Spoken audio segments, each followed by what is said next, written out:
coding. Let's give a warm welcome to Professor Dan Shiffman.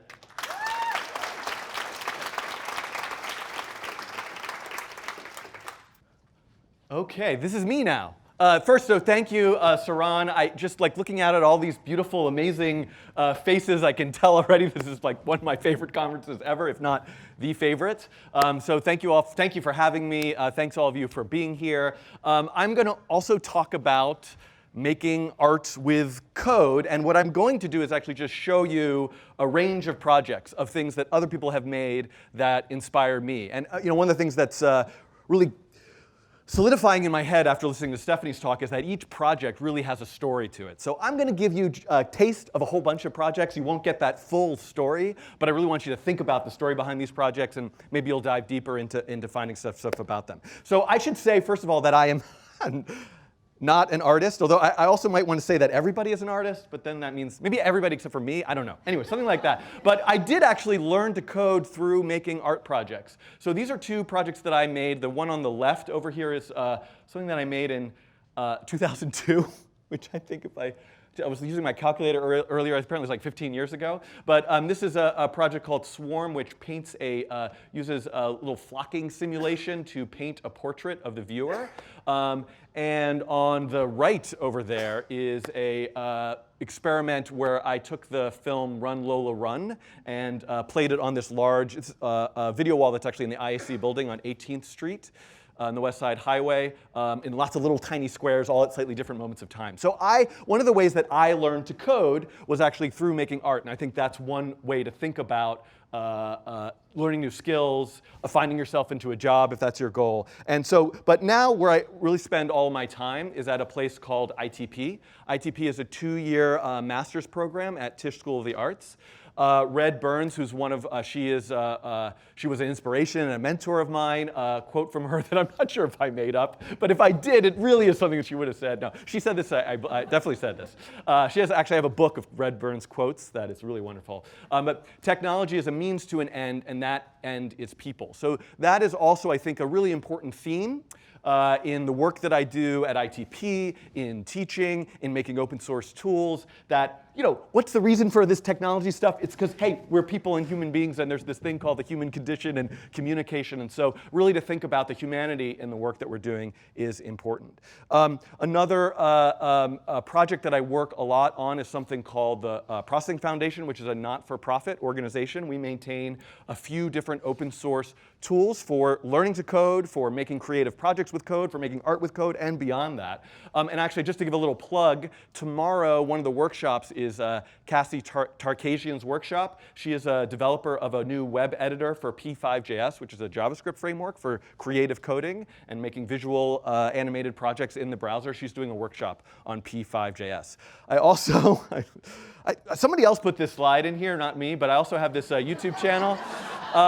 But it's actually not called Coding Rainbow, but I had these. I couldn't delete this from some earlier presentation, but I love reading Rainbow. It's like the greatest thing ever for me growing up, and so I was so inspired by it. But it's a little bit problematic to, I don't know if you guys know this, to make a logo that looks really similar to something else. You should not do that. And so now my YouTube channel, it was really an homage, is called Coding Train. So one of the things that I do on the YouTube channel is make video tutorials about a variety of different topics, a lot of which can lead people to be creative and express themselves with code. So I guess, whoops, I went the wrong way. See, my fingers are like, they want to show that slide too much. Okay, so why make art with code? So first of all, I wanted to just mention that this is National Poetry Month. I know this is a Codeland conference, and you might think that is code related to poetry, but there is poetry in code. Perhaps there's code in poetry. This is one of my. I won't read this poem to you right now. I've only taken 5 minutes so far, so I might actually have the time. But I'll just read you the last 2 lines. This is called "The Summer Day" by Mary Oliver. Tell me, what is it you plan to do with your one wild and precious life? So I think thinking about the poetry and language and expression is something that you can do with code too. And one of the things that allows you to do, I don't actually really have this experience, but I imagine a lot of times when you're programming, you have to, and especially this happens with an open source project that I might be working on, you kind of have this spec sheet and this sort of list of goals and this thing that you're supposed to do and get to the finish line, and then you have to do this like thing called a unit test, or I don't know what that is, something like that. But what making art with code can really allow you to do is just be playful, to allow yourself to make something useless. And maybe that thing that's useless will actually turn into something really useful. Collaboration is wonderful. Stream of consciousness coding, what happens if you start to program but you don't know where you're going, I think is a wonderful thing. And just discovering the beauty, the poetry in an algorithm itself. So these are themes that you can think about, and I think if you think back again to Stephanie's presentation, a lot of these kind of themes are present there in the process, the story. But for the projects I want to show you today, in a way I want to ask you to forget about the code, although I can't help it but mention technical aspects.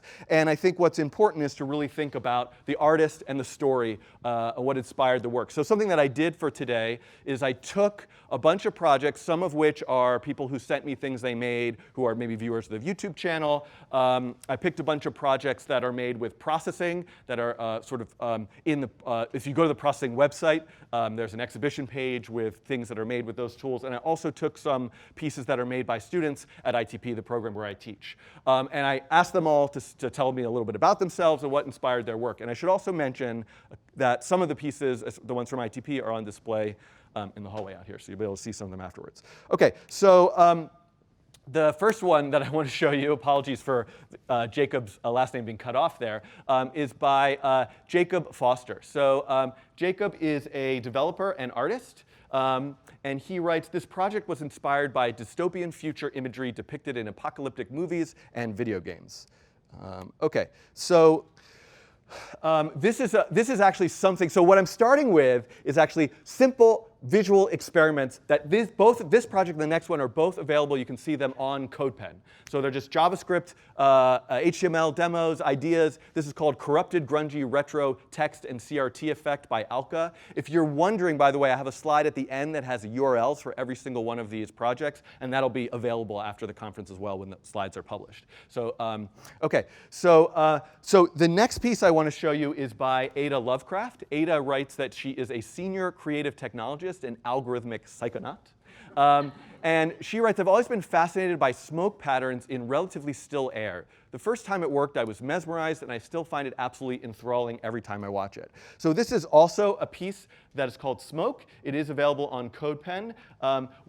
This, I think, is really exemplifies this idea of discovering the beauty of an algorithm. This uses a particular kind of random number generation called noise, or Perlin noise, named for Ken Perlin, who's a computer science professor actually also at NYU.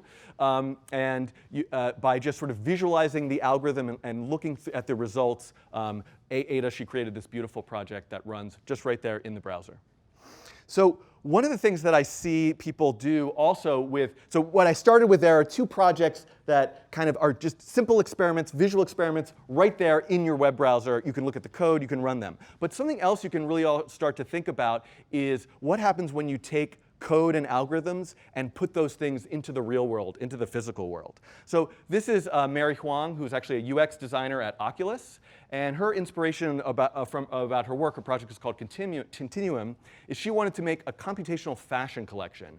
And it seemed fitting to use the theme of the little black dress as a unifying constraint. So that's her wearing a dress that was designed through a software system that she built. And I'm going to show you that right now. So this is a video, and what it's showing you is that a user is collaborating with her software, drawing shapes over the human form. The software is interpreting those gestures, making polygons out of them, creating shapes, and then you can see on the right a sort of visualization of what the actual dress would look like. So this is one thing I think is really interesting about this project also is that we often think of this dichotomy of, oh, I'm a painter and I'm going to paint something and it's coming from my mind and my hands. Or I'm a programmer and I'm going to write an algorithm that's going to generate something visual. And here we can see the sort of beauty of kind of human-computer collaboration. So the artist is really collaborating with the piece of software. There's hand-drawn gestures, but an algorithm which turns that into 3D form. And it's one of my favorite kind of pieces of really something unexpected that I wouldn't have expected, and this is made with processing. The next artist that I want to show you, her name is Leah. She is an artist and teacher and also a food blogger at vegetaria.at. And so Leah's done something really amazing. A lot of you might be familiar with the idea of 3D printing, and you could imagine writing an algorithm to generate a 3D form and 3D print it or having a 3D model. But what Leah did is she wanted to see what could be done with a 3D printer by extruding filament at a certain rate and moving in different directions at a certain speed, rather than just output a ready-made 3D model. So what happens if you kind of use a 3D printer for what it's not meant to be used for? And the results, you'll see, are really quite beautiful. So this is called Filament Sculptures by Leah. I'm going to just let this play for a little bit. Has some beautiful music as well.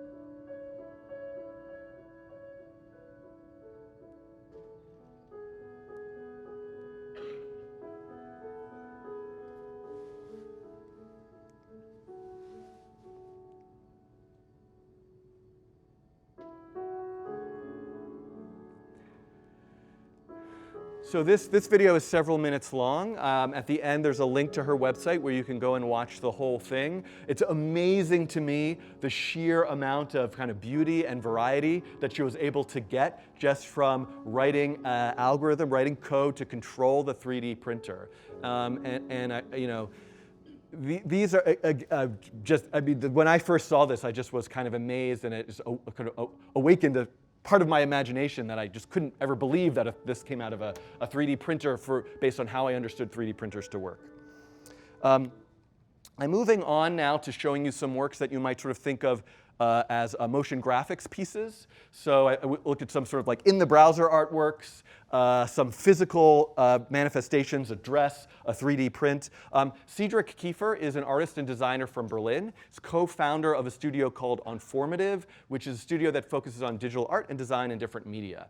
And so he writes about this piece that I'm going to show you called Unnamed Sound Sculpture. Our main intention, besides the collaborative nature of the project, was to break out of our usual workflow and comfort zone to use new technology and software tools in combinations with disciplines from different fields to achieve new visual aesthetics. And this is really where I think the magic of collaboration comes in. What happens when you collaborate, and in this case with a dancer?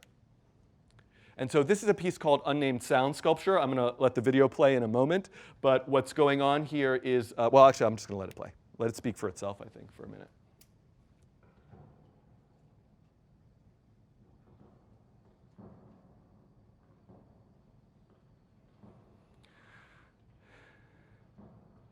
So, I asked you to forget about the code, and so I'm really trying to stay true to my let the technology melt away sort of point of view right now. But I think one of the things that's wonderful about this piece is the use of the Microsoft Kinect. So typically, what's happening here is the dancer's body is tracked, and what you might think you need is an elaborate, expensive motion capture system to do this. But because of the abstract nature of the visualization, a simpler piece of technology, the Kinect, that can track a view of the human form and look at what various parts of the body are doing and receive that data into a computer program and revisualize that, is possible. And I think this is a sort of beautiful example of this kind of simplicity and elegance of just taking human motion and interpreting that through an algorithm, through code. The next piece that I want to show you is by CC Liu. And she writes, she's an artist now based in Brooklyn. I'm making art in the intersection between drawing and algorithms, handcrafting and computation, rules and randomness. And for her, art is a bridge between connecting insight and reality. It's an interface between man and machine. Code is logical. Art is emotional. So Cece, her project is called Random Walker Dripping. And actually, I'm very excited to show this to you because it really takes, I'm not saying that anything that she did is really related to what I did, but you'll see the connection between this piece that I made 15 years ago and how she's done something similar and taken it to great new heights. So, whoops. So this is her piece. It's an interactive video installation. When a viewer comes and stands in front of the portrait, it paints their portrait. And it uses a variety of different techniques. A random walk is something that's an algorithm for something that makes random decisions. It moves about through a two-dimensional or three-dimensional space. And even just with something as simple as that and using the color of pixels, she's really created quite a beautiful and meditative experience. Okay. The next piece I want to show you is by Lindsay Daniels. This piece, I believe, is on display here.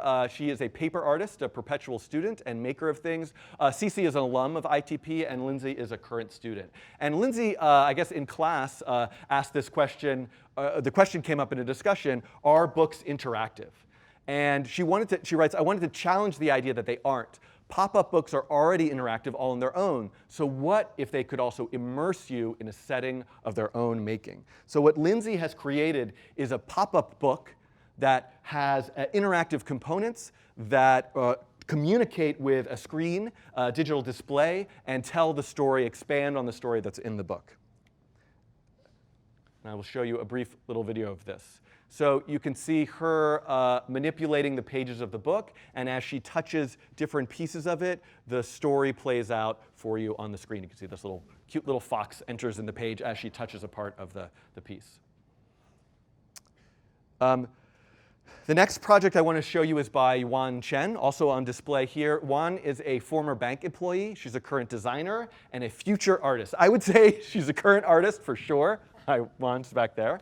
And so she writes, what if there were other creatures using smartphones just like us today? Are we what happens if we become the things that are being captured? And this is a wonderful piece called The Audiences, where these tiny little creatures suddenly watch you with their phones.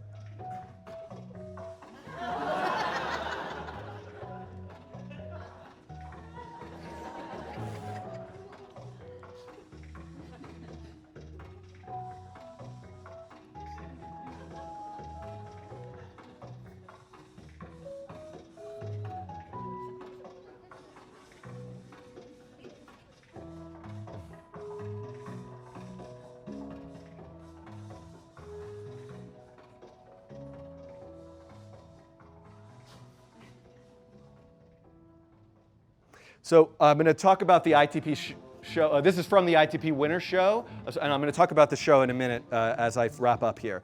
So the last piece I have for you is by Haley Huang. This is also on display here. She is a student at ITP, previously a designer at an IT company that focused mostly on interactive installations and prototype. And she writes she was inspired by watching the Powers of 10 video and also the elevator from Charlie and the Chocolate Factory. I wanted to make an elevator experience of traveling inside and outside of the Earth, and I was curious to discover what people could see and experience. And what I guess I didn't mention is I've really moved here into these last three projects. The pop-up book, the audiences, and this piece is, if you think all the way back to the first pieces I saw you that are just these JavaScript experiments, these visual art pieces that happen in the browser, what happens when you take those interactive animated experiences and embed them into a physical installation? And this is a really beautiful, wonderful example of that. So this is called 1,240 Leagues of Earth, and I will let you experience it a little bit in this video.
So if you're interested in, one thing I just want to mention, if you're interested in seeing more pieces like this, all of those last 3 pieces were from the ITP Winter Show, which is a show of all the students' work at the end of the semester. And we have one up and coming this Tuesday, May 16th and Wednesday, May 17th. It's at 721 Broadway downtown, and that's the URL up there. I encourage you. It's open to the public. Please come. I'll be there. Say hi to me. Say hi to me today. I'm here right now, I think. It's not an hologram. Pretty sure. But and also here are all the projects and the URLs. That's my own personal timer. I forgot that was going to make a noise. OK, so these are all the projects and all the URLs, and I encourage you to take a look for those. And I want to make one last plug also for something that's very important, which is the National Endowment for the Arts. And I was emailing with Jax DeLuca, who's a director there in sort of new media projects, who wrote to me and said, hey, remind everybody that creative coders are artists. Coders are artists. And so the National Endowment for the Arts has a current current set of grants you can apply for. That's the URL right there. And also, I would like to also say it's something that we as a community need to support, especially in today's day and age. And so to show support for the NEA, you can also go to americansforthearts.org. So thank you very much for having me. I hope you were inspired by some of these projects. I hope you will go talk to some of the artists who are here and showing their work and find out more about their stories. And I look forward to the rest of this wonderful, beautiful day at this conference. Thanks, everybody. Okay. Give another round of applause. Thank you. For Professor Shiffman. Dan was amazing.